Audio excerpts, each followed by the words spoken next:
01 Stranded on Death Row. Danny Boy, Chapter 1. Oh, Danny Boy. I was born on Halloween. My father was born on Christmas. In time, the significance of those days would become more evident than any of us could imagine. No one could have predicted how much I would teeter between life and death, nor could they envision the trajectory my life would take. On that October night, my mother had just one purpose. It was to deliver a healthy baby boy. When she went into labor at Bob Belton's annual Halloween party, it wasn't a first-time occurrence. She had gone into labor with my brother Gary at that same event just 1 year prior. Unfortunately, Gary didn't survive, but I did. Little did I know, survival would become the theme of my life. As my father drove my mother to Loyola Hospital, the only comfort she could find was in the lyrics to Jackie Wilson's Oh Danny Boy. When my parents arrived at the hospital, they learned that my mother had suffered several strokes. While the doctors worked to save her life, my mother focused her attention on my survival. Despite the risks to her own well-being, she was committed to bringing me into the world. I was the seventh child, her baby, her Danny Boy. During the delivery and months after, my mother's health declined. Before long, she suffered one of her most critical strokes. This stroke left her unable to communicate as she once had, resulting in a lasting speech impediment. Music and poetry had been a large part of my mother's life. To no longer have access to her gift must have been difficult, but she lived without regret.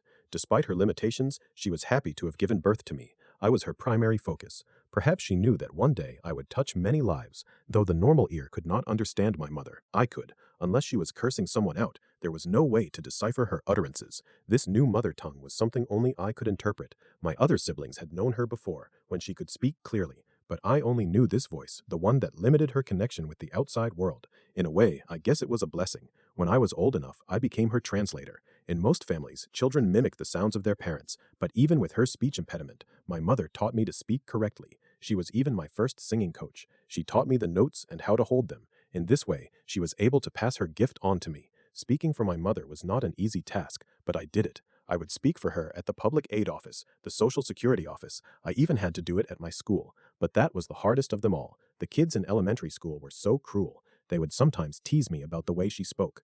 This would only add to the long list of things the kids at school teased me about.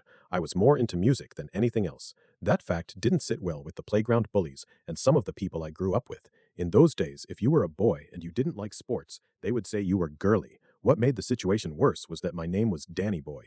It was so easy for the kids to make fun of me and call me Danny Girl. I can't count the number of fights I got into for that very reason. I lost most of those fights too. There would always be more than one person trying to jump me, but they knew not to bother me when they were alone. They wanted to be my friend when they were by themselves, and that's when I got the upper hand. One-on-one, I could easily kick their asses. Fighting got me into trouble, but that wasn't the only thing. The days that I did attend school, I took my smart mouth with me. At least once a week, I would give the teachers hell. Most of the classes I chose to attend were simply platforms for me to be the class clown. I could have held on to that role, but God had other plans for me. It was His time to show up and show out. Chapter 2. Music is my dream. In elementary school, my teacher noticed me singing in class. She suggested that I audition for the Soul Children of Chicago Choir. This was no small thing. The Soul Children was a largely known choir that was led by Walt Whitman. When I went to the audition, I sang Wind Beneath My Wings. That song got me a spot in the choir, but I soon realized that it wasn't the right fit for me. It was different from church, where I was known as the little guy who could sing. Here, I wasn't the only kid with a set of pipes. In the Soul Children, there were many talented singers. There were a lot of Danny Boys. I wanted more. I was desperate to find myself as a solo artist. After just 2 rehearsals, I was done. There have been many instances that have shaped my musical life. I can remember one day in particular. My mother and grandmother attended one of my Aunt Dolores' concerts. It was something she did every year. This time, when they returned home, they were going on and on about one of the performers. "Ooh, that child knows she sang that song," my grandmother said. I listened intently, wondering what child she was talking about. Her name was DeLeon. I didn't know what DeLeon Richards had done in her rendition of If Anybody Asks You, but I knew that I wanted to garner the same type of reaction when I sang. There was always singing when my family got together. Being the only child in the mix, I was like a sponge. As I listened to them sing old-school church songs, I paid attention to every nuance. After I learned the songs, I would join in, quickly catching my note. My uncles and aunts would tell me stories about how their neighbors would wait out on the porch just to hear them rehearse. That excited me and kept me dreaming of my own time in the spotlight.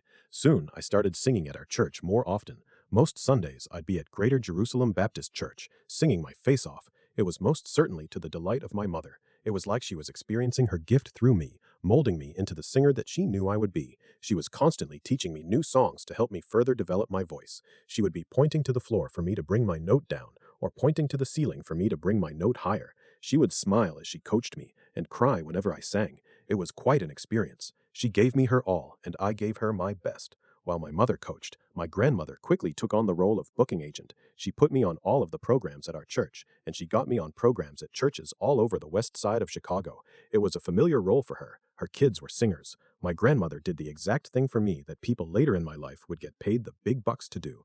But it was different for her. She did it out of love, and while she didn't understand the business aspect, she fully grasped the psalmist part. I would sing on the front porch, on top of garbage cans, at the houses of friends and neighbors, everywhere I could. My Aunt Dolores sang lead vocals on the Thompson Community Choir's It's Gonna Rain, a popular standard in gospel world, and especially in Chicago. When she and I sang on the same program, she decided to take me under her wing. She taught me a lot about stage presence. In fact, I learned something new every time I saw and heard her sing.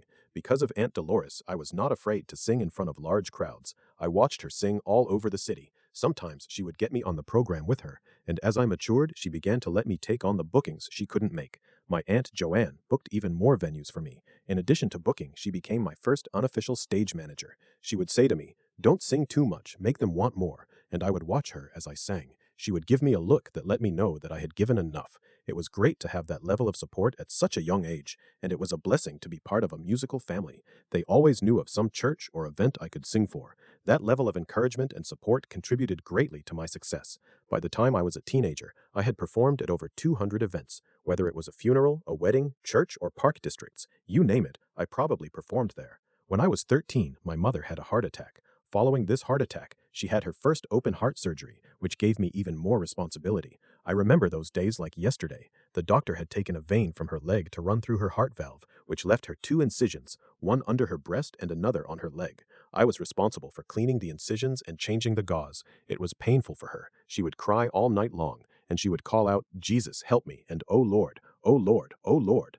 There was nothing I could do to ease the pain, and that was difficult to accept. But as time went on, my mother began to get a little better, and her incisions began to heal. I worried about my mother day and night. It was this constant uneasiness that led me to my first encounter with God. I mean, God for myself. It wasn't my grandmother praying on my behalf, or someone else covering me. It was me who got on my knees and petitioned before him. As I listened to my mother crying in the next room, I did the only thing I could do. I prayed as I cried along with my mother. I asked God to heal her. By graduation, my mother was barely walking, but she made it. I sang "It's So Hard to Say Goodbye." When I walked across the stage, my mother cried like I had graduated from college. She loved me without question. I was a mama's boy. When I was wrong, I was right in her eyes. My Uncle William and my Uncle Henry couldn't stand that. They thought that she should have whopped my ass for everything I did. When she didn't, my Uncle Henry would jump on me and punch me in the nose. Sometimes he would just kick my ass for no reason at all. When his sons and I fought, he would break us up and beat me himself. Sometimes I got my ass kicked by him, other times by his sons. Occasionally, I got my ass kicked by all of them. My mother was always back and forth between my father's and my grandmother's homes. As she got sicker, she spent more time with my grandmother, but my dad was always there for her.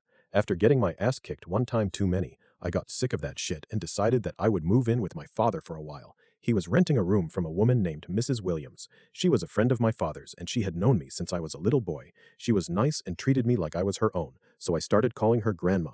Grandma Williams and my father lived on the second floor of a building on North Drake Street. I lived downstairs with Grandma Williams' daughter, Marilyn. She easily became my adopted aunt. I called her Titi. She loved me like I was her blood nephew. Her kids, Aisha, Gino, and Tony, were like my cousins. One thing about Grandma Williams's house was there was always a party going on. Her and my father would drink and play the blues all night long. During those times, Grandma would call me in front of her and say to me, "Sing something for Grandma." Before I could even begin to sing, she would say, "What Grandma say?" That was my cue, and if I didn't do what she said, Grandma would cuss me out. I would sing church songs and other songs I had learned from records they played.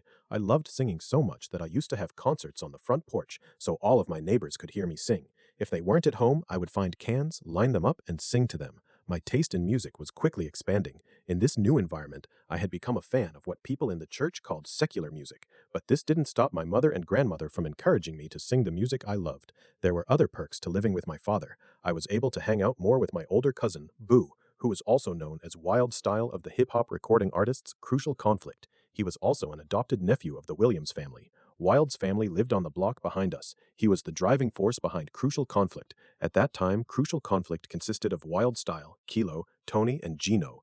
I would watch them intently as they rehearsed songs and choreography for shows. That's when I really learned how to sing outside of the church. Wild would have me singing at OR talent shows, block parties, clubs, and any other place they were performing. At times, I would be the only singer in the show. OR's talent shows were off the chain. They would host artists like Twista, Do or Die, and R. Kelly. At least one of these acts would perform in each talent show, if not all of them. During these times, my mother suffered another heart attack, which led to her triple bypass. I moved back home and transferred from OR to Crane High School. Transferring to another school